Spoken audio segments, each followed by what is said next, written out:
दूसरी चीज पलायन रोकेगा। हाँ जी, मोदी जी का सबसे बड़ा हाँ पंडित जी मैंने नीचे देखा अभी, क्योंकि पंडित जी हिसाब से कितना मुश्किल होता होगा ना अपना घर छोड़ के जी जी कहीं जी बाहर बहुत जाके, कठिन, तो बहुत आपको हरा भरा दिख रहा है। बिल्कुल बढ़िया। एक समय ऐसा आएगा कि यहाँ पर जो है किसी पेड़ पे पत्ता, जब अगर हम एक ही जगह रहते तो हमारा परिवार भी यही होना था, बच्चे भी यही होने थे, ऊपर तक आपके होम स्टे बन सकते हैं, यहाँ ऊपर तक।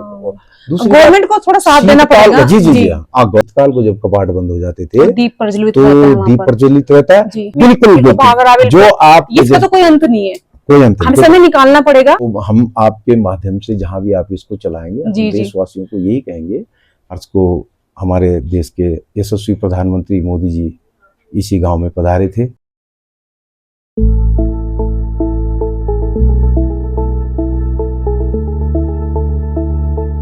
अब बोलिए गंगा मैया की जय।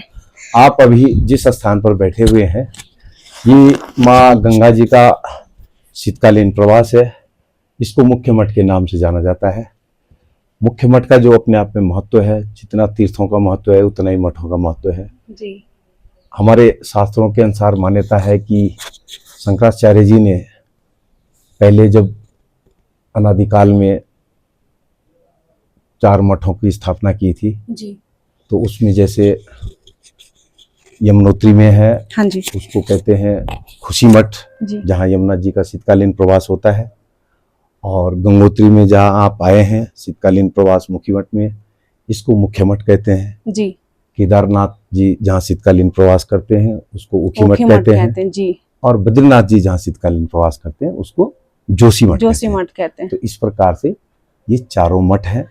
इन चारों मठों में 12 महीने पूजा होती है जी जी, जबकि धामों में 6 महीने पूजा होती है। 6 महीने जब कपाट बंद होते हैं। कपाट अक्षय तृतीया के अवसर पर जो है गंगोत्री के कपाट खुलते हैं, यमुनोत्री के और केदारनाथ जी के उसके, और दिवाली के टाइम पे बंद हो जाते हैं। दिवाली के दिन कपाट बंद होते हैं। भैया दूज के दिन जो है गंगा मैया अपने प्रवास में आ जाती है जी। तो जैसे आपको विदित है कि पिछले 6 मार्च को हमारे देश के यशस्वी प्रधानमंत्री मोदी जी इसी गांव में पधारे थे।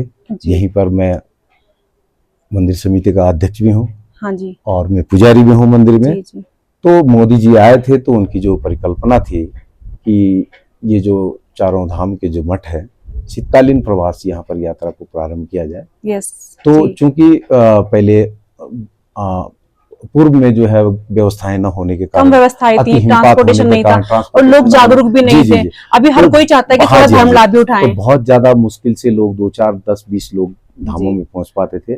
तो फिर मुख्य मठों में आने का तो बहुत कठिन समय था। दूसरी बात, लोगों के पास संसाधन नहीं थे।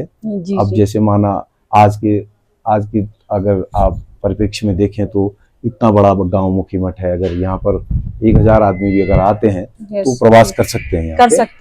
तो मोदी जी का जो विजन था कि चारों धामों को 12 महीने के लिए चलाया जाए, 6 महीने गंगोत्री और 6 महीने मुख्य मठ और जोशी मठ और आपका उखी मठ, चारों धामों को चलाया जाए। तो उसमें क्या होगा कि उत्तराखंड की आजीविका भी बढ़ेगी और पर्यटकों अच्छा, दूसरा हमारे राज्य का विकास भी होगा, रेवेन्यू जनरेट होगा तो राज्य का विकास होगा। दूसरी चीज पलायन रोकेगा। हाँ जी, मोदी जी का सबसे बड़ा, हाँ पंडित जी मैंने नीचे देखा अभी, आपने देखा होगा कि यहाँ पर जो है ताले लगे हुए हैं सब घरों में। उसका एक ही कारण है, हमारे यहाँ पर स्वास्थ्य शिक्षा का बड़ा उसके लिए लोगों को बाहर जाना पड़ता है। बच्चों को अब चूंकि अब आज आधुनिक युग में जो है बच्चों को, पंडित जी कितना मुश्किल होता होगा अपना घर छोड़ के कहीं बाहर, बहुत कठिन, बहुत कठिन होता होगा। मतलब ये लगा लीजिए आप कि हमारा 10 गुना पैसा खर्च होता है जी। जब अगर हम एक ही जगह रहते तो हमारा परिवार भी यही होना था, बच्चे भी यही होने थे। हमने हम लोगों के पहले हम लोग यहाँ से उत्तरकाशी जाते हैं, फिर वहां हमारे बच्चों की शिक्षा दीक्षा पूरी होकर के हमको देहरादून जाना पड़ता है। तो अगर ये हाई शिक्षा सेंटर बन जाए, हायर सेंटर यहाँ पर वेल थोड़ी आ जाए, थोड़ा डेवलपमेंट हो जाए, जैसे रोड है यहाँ पर बन जाए, लिंक रोड है। अगर अभी ये देख लीजिए, ये हमारे सारे जंगल बन गए यहाँ पे, तो अगर यहाँ पर लिंक रोड चले जाए तो ऊपर तक आपके होम स्टे बन सकते हैं, यहाँ ऊपर तक। गवर्नमेंट को थोड़ा साथ देना पड़ेगा। जी जी जी हाँ, गवर्नमेंट को साथ देना पड़ेगा और हम लोगों को भी कोऑपरेट करना पड़ेगा। तो हम आपके माध्यम से जहाँ भी आप इसको चलाएंगे, देशवासियों को यही कहेंगे कि जो शीतकालीन प्रवास है चारों धाम के, उनका भी अपना उतना ही महत्व है। जितना आजकल आप चारों धाम में जा रहे हैं उतना ही महत्व वहाँ का है, उतना ही महत्व यहाँ का है। सबसे बड़ी बात यहाँ है कि यहाँ 12 महीने पूजा होती है और वहाँ 6 महीने।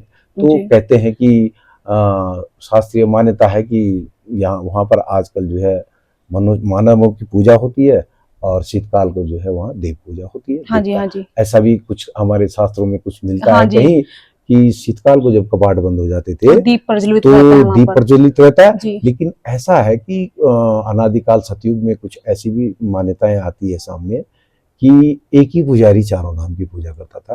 तो वो तो साक्षात उनके अंदर देवत्व था। बिल्कुल सही बात है। आज के टाइम में तो सर ये संभव नहीं है। जिस प्रकार से आज हमारे हेलीकॉप्टर के द्वारा हम चाहें तो चारों धाम की पूजा कर सकते हैं, उस प्रकार उस टाइम पुष्पक विमान होते थे। बिल्कुल सही बात तो है। वो पुजारी जो है कर सकता था पूजा। लेकिन मान्यता है कि शीतकाल को वहाँ देव पूजा होती है और सीजन में जो ग्रीष्मकालीन होती है उस टाइम जो मनुष्य आते हैं वो अपने पितरों के उद्धार के लिए बद्रीनाथ में अपने पितरों के उद्धार के लिए बाबा भोलेनाथ के दर्शन करते हैं। जी जी। और चारों धाम में जो है, अब हम तो अपने देशवासियों को यही संदेश देंगे कि ये इतनी सुंदर जगह है जी, यहाँ पर अगर आप आएंगे तो आपका कम से कम कुछ भी नहीं तो 4-5 दिन रहने का तो सुकून से निकलेगा। हाँ, सुकून से निकलेगा। आप यहाँ पर बैठे हैं, आप देखिए यहाँ पर कितना शांत, बहुत शांति।